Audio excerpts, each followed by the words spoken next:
everybody. I'm Caleb. I'm Sam. And I'm Will. And we are Working Title. I feel like we should just do this every time. Let's change the rules, guys. We're back. It's JoJo's Bizarre Adventure. George Adventure. Battle Tendency Arc, episode 2, or episode 11 if you're following the massive show. Last on, we were introduced to the grandson of the great Jonathan Joestar. His name is Joseph Joestar, the new JoJo that we are following. We learned he inherited Hamon, and now he is in a fight with our new vampire villain, Straiso, who offed our boy, Speedwagon. Rest in peace. But it's not speedy enough. So, make sure you subscribe to the channel if you've not already done so. Leave a comment down below. Your thoughts on today's episode. Nothing else. Don't say a word. Don't even talk about this Patreon. episode. We're gonna punch it. Go! Hiya.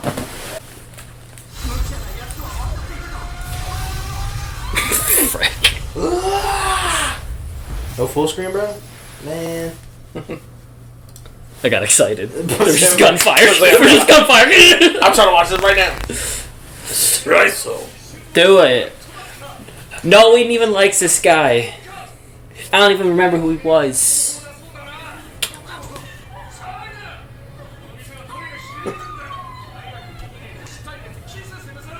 What? What was that sentence that I just read? I did not read that right. There's that fool. Ugh. Hell no, baby. He just Put him down. Another clip. Ew. Oh! That's... Ew. That is horrid. Oh. When I watched this originally, I think that was censored, so I don't remember seeing that. Ew, he just shot all the bullets out of him. I wonder...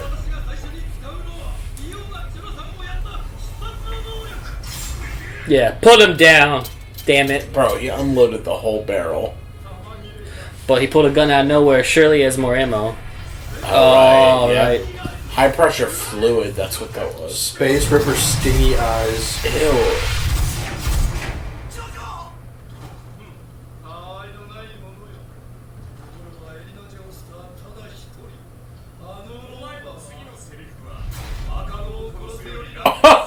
He lived. What?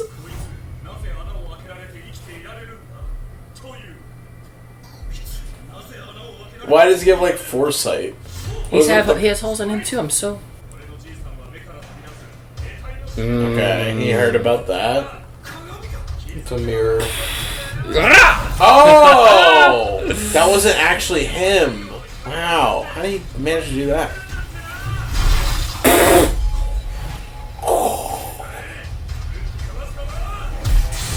Shit. What the fuck? You're a lame ass vampire, dude. Ew, he was just waiting. Yo. Oh, good reaction speed. Oh! It got his neck. Where did he get a grenade? Welcome to America, Sonny. It's easy. Rah. Right. Spend some time in New York. You'll get grenades and Tommy guns for free. Oh, there was more!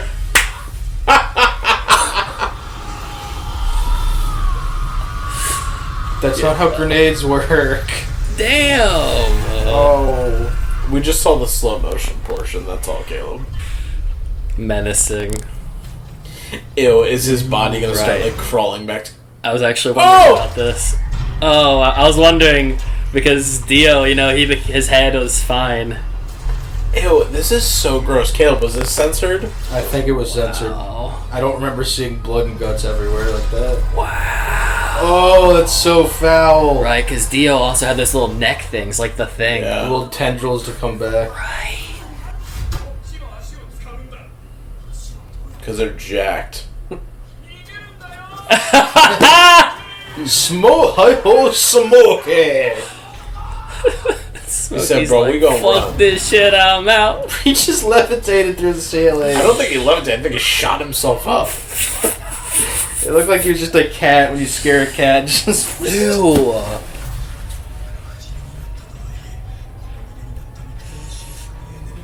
Oh no, there's all those people below him he could just eat. Vampires cannot swim. Jump in the river.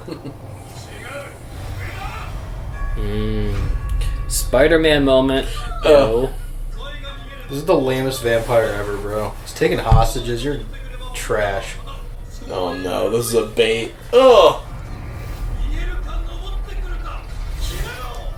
He's already there, man. Already there. The next thing you'll say is, I like beating up women. Oh, stop. That's a horrible way to go. Don't let her do that.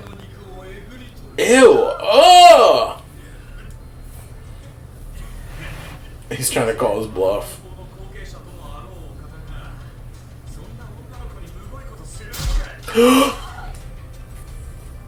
Oh, it was a tooth. Oh.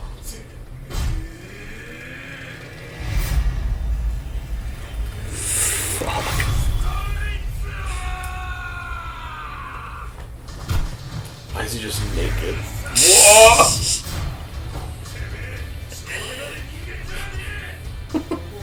Had to rip off the shirt for cool effect. It's the only way. It's the Joestar way, baby. Whoa.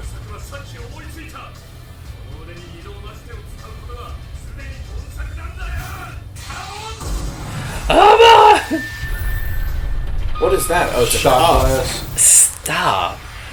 Why does that work? Why is it? Oh, bro, you had 2 cups. Oh god, he's scary. He's got his breathing technique down already. Shit. That was cold.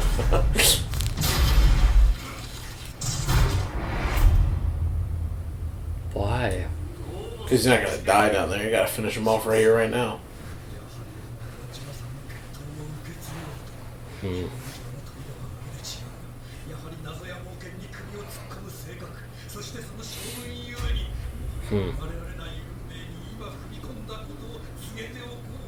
Oh no. That's It not has good. something to do with the temple. The Pillar Man. What the hell is the Pillar Man? It's the dude. Which one? Oh, the guy? Yeah, the guy in the temple. the actual pillar himself. To keep- Why? Because it'll probably absorb them. Maybe that's Dio. 2,000 years slumber. Okay, maybe it's not Dio. Maybe it's just whatever is the OG vampire. What? It's the Hamon. Oh, he's using Hamon breathing. Holy crap.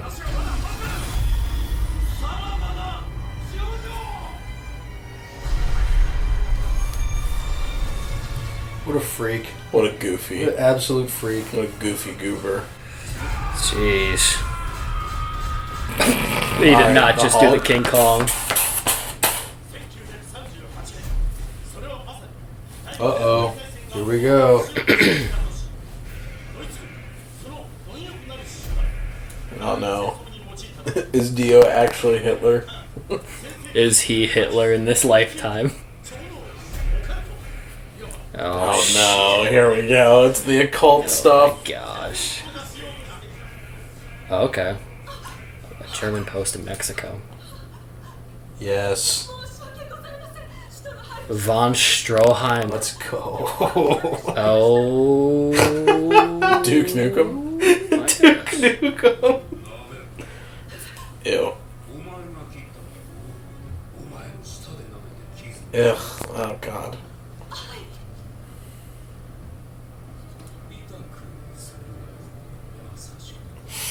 Oh, that is so weird. Yucky. There ain't no way.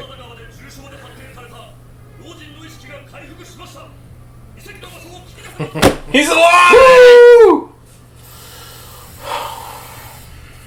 Is this supposed to be Dio? I don't think so. It's No. Major von Stroheim. Okay. He's a fucking idiot.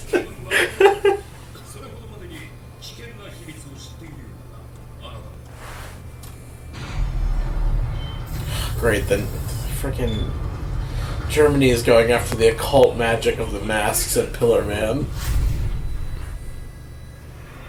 Wait, did they take it? Oh, snap! Ew. What is he?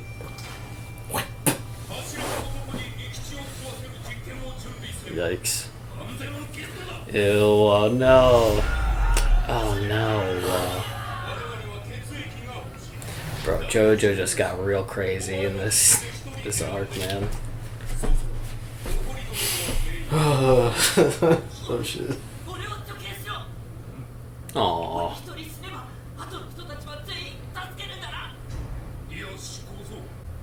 Is he gonna feed the rest of them? Yeah, I figured that was gonna happen. Damn. Frick.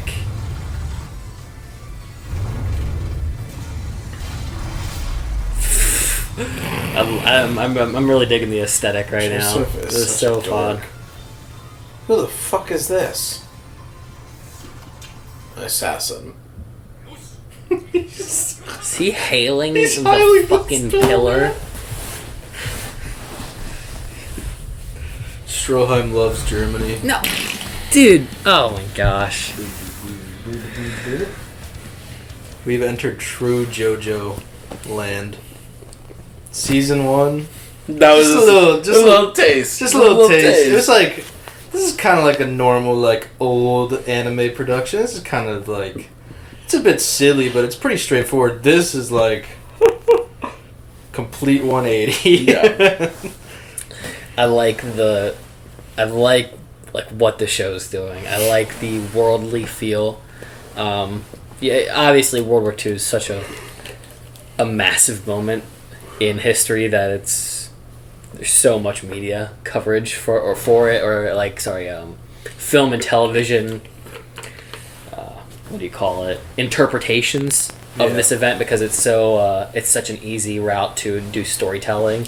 So it's fun. It's fun to see it from an anime perspective, just because I'll say we've technically gotten something similar to that in Full Metal Alchemist and Attack on Titan, to a sense, without going into too much spoiler for those two shows. But it's cool to see, like, I would say the closest interpretation, because those are like pseudo Earth worlds, where this is like supposed to be Earth with, like, as we've said constantly, with a touch of fantasy. Yeah.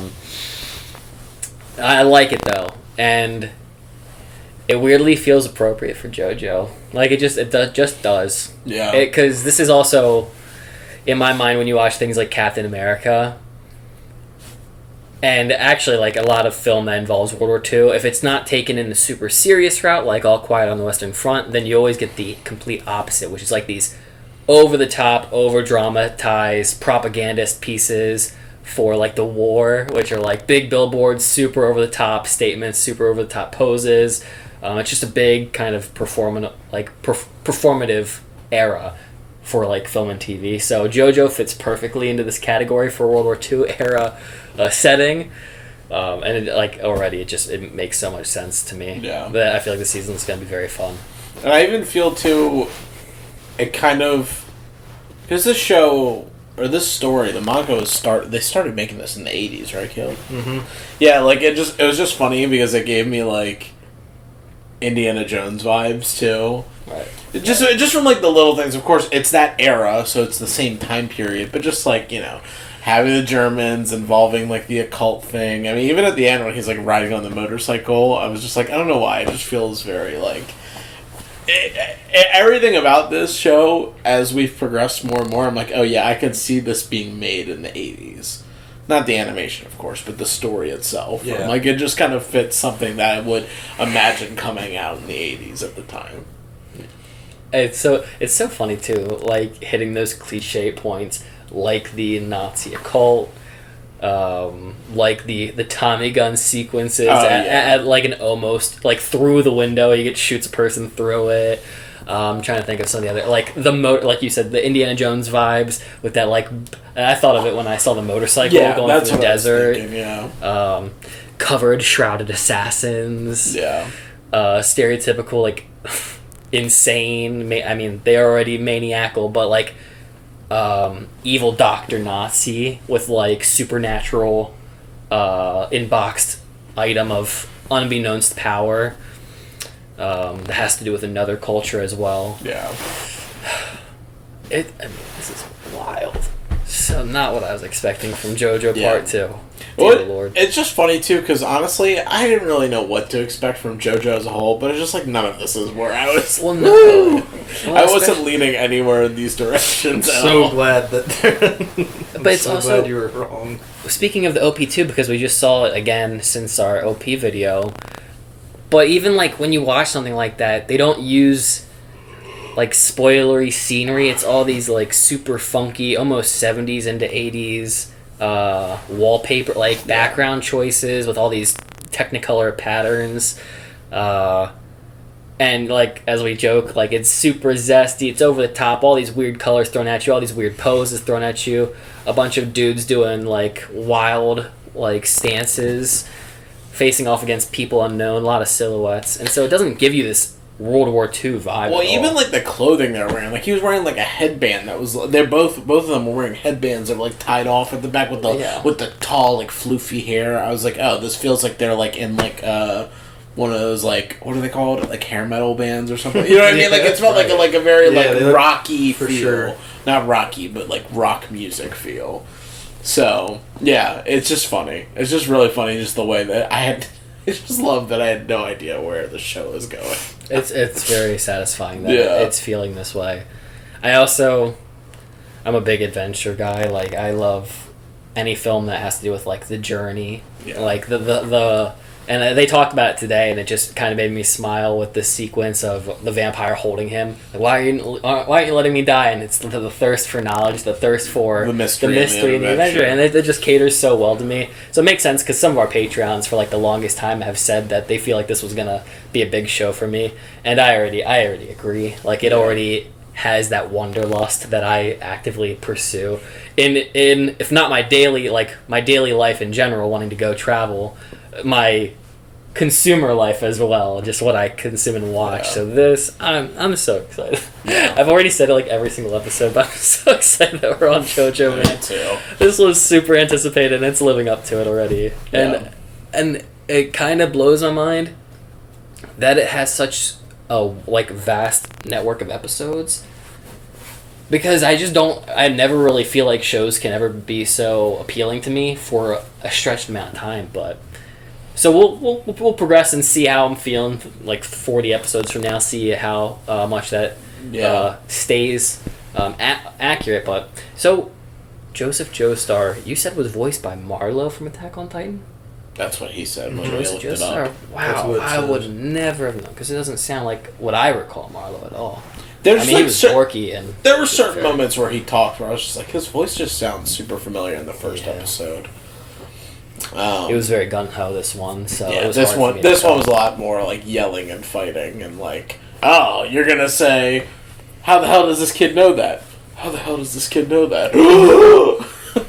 Dude, I really am confused with what Joseph's deal is. Is he just smart? He's just like really good at reading people to the point where he knows what they're gonna say and do, and he knows where they're hiding weapons somehow every time, even if he hasn't met them yet. He's like, "Oh, you have a police baton in your back pocket," and they're like, "I do." It's so goofy, and I love it. Yeah, I feel like all the main characters, their big special quirk that they somehow all share is perfect intuition, because Speedwagon can just look at somebody with a very few interactions and perfectly attest to who the person are. Yeah, their whole character somehow, and to the point that he follows them, like, or at least followed Jonathan, and just knows, like, he saw Dio and was like, "Yeah, you're a horrible dude. I can already tell." Person on the planet. And then with the Joestars, how good of people they were. Even the dad, he was like, "This is such a good man." Well,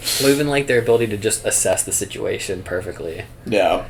Like they just, you can call it a character plot armor, but they're a different term.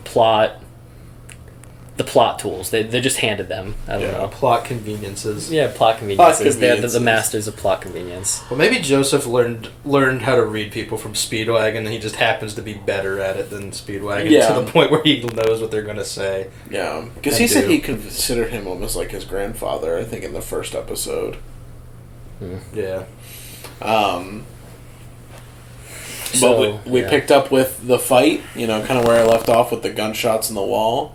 The grenades was masterful. Yeah, Straizo, however you say it, whatever. Yeah, he is disgusting. Like the stuff that happened in this episode was like nasty. From him like digging out the bullet from the wound, him turning to pieces, reassembling himself from pieces. I mean, even like I don't know if you noticed the first time he shot the liquid beam out of his eye or whatever.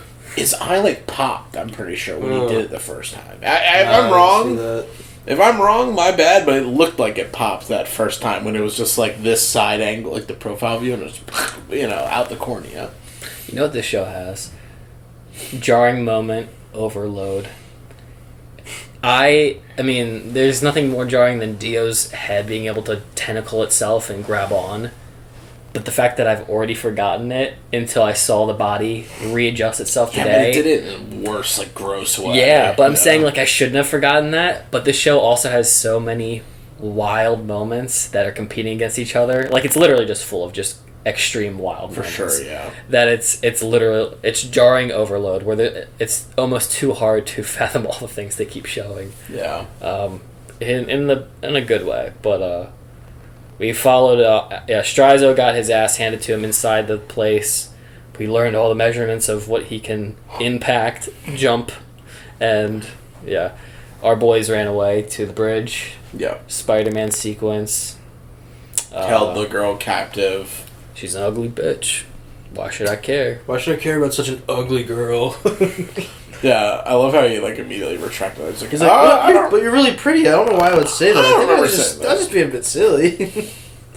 But yeah, and then they had a little fight standoff. Used a little hamon glass. The one thing that's funny is Joseph has a lot of tricks up his sleeves for just being seemingly untrained and not knowledgeable about anything in life, really. I feel like we're missing something. I think they're probably going to reveal that he's already gone on his exodus, his secret Tibetan journey, but not in Tibet. Well, didn't he even insult Straizo when he was up on the bridge, saying, for some guy who's trained his whole life, you probably should have gone a few more sessions or something. Yeah, you missed the most important sessions, which makes it just feel like he's already been there, or at minimum, Straizo's master has already trained him, the bald guy that we haven't seen yet. Who's MIA? Well, he's probably dead. He's dead. Yeah, he's dead. He's a Tibetan monk. They said that Straizo was his the master now. Yeah. I can't even listen to him anymore because he played us for the fool. Because I thought Speedwagon was dead last episode, so I ain't listening. I didn't even say anything, but I just said, "Oh man!" I was like, "Damn." You're like, "Damn, why isn't that crazy that he was bleeding but didn't die on screen?" Well, we'll see. Alive until proven otherwise. Yeah, we've been introduced to a new villain, Germany. Hitler, and von Stroheim. What's it, Major von Stroheim? Major von Stroheim. He might be, okay, early on in the show, he might be my favorite character. He has some of my my favorite moments in the whole show. He's just, so over the top, evil Nazi that's, hilarious. We got a glimpse of it when he was German medicine is supreme. And nobody was talking to him about German medicine. He brings out the stupid needle on a big-ass plate. He's like, our medicine is awesome. Well, it was just funny because he went on from a rant where he was like, you were on your deathbed and you got money and you got world economic power, but Germany is badass. We're lit, bro. That's all. It's just his unmistakable love for his country is hilarious. Yeah. Especially because it's during the worst time to be a German ever. I'm very excited. This show's gonna gonna be awesome. Yeah. And the thing, it absorbs blood. The Pillar Man. He absorbs blood, and they had to throw the bodies into the water because otherwise. Stricel wanted to throw the bodies in the water because it was It was drinking the blood of the killed people. You would wonder why. Like, what are you so worried about? Well, he realized it was. I mean, what I'm thinking is. Me personally, I wouldn't take this level of disrespect. But no, the Pillar Man is surrounded by masks that makes vampires. The masks drink blood. This thing, according to Speedwagon, is seemingly dormant alive. And then when the dead bodies are on the ground, it's absorbing the blood. So it's got to be like the OG vampire. I mean, apparently it's been there for 2,000 years. So, but this is like Vampire Prime, the first. If you're Striza, though, it could benefit to awaken him and then be subservient. Sure, he doesn't want to be a servant. He wants to be the better Dio. That's what he wanted. He blew up. But you beat Darth Vader long enough to become Emperor Palpatine. He turned to pieces and blew up. Listen, not everybody has the long play. That's why he died in episode 2 of part 2. Because he's lame as hell. Lame as hell. He said, I got what I wanted. I just wanted to be young again real quick. I mean, that was pretty cool. It's just like, I got what I needed. I achieved what I was striving for. Yeah. His goal, he didn't really care that much to be better than Dio. He just wanted to not be old for a couple minutes. Yeah. Yeah. It's a little lame. It's pretty lame. Low-key, Vampires are low-key lame. No, the vampire idea is cool. Dio's great. No, not anything against the show. I'm just saying, as a concept in general, I've always thought vampires are super lame. Well, I'll say in what I've seen so far, yeah, in general. But I like this version so far. It doesn't feel super annoying or irritating. Just like when you see everything's vampires or zombies. I'll say this so far. This is a little bit creative. I'm tired of Morbius and Twilight. 30 Days of Night versions. Yeah. This one, it's the zest. It helps it out a bit. Yeah. True. Guys, let us know your thoughts on today's episode. Is there any favorite moments that you liked in this one? Let us know your thoughts on our thoughts, and of course, we'll see you in the next episode. Love you guys. Punch it. Boom. German medicine is supreme.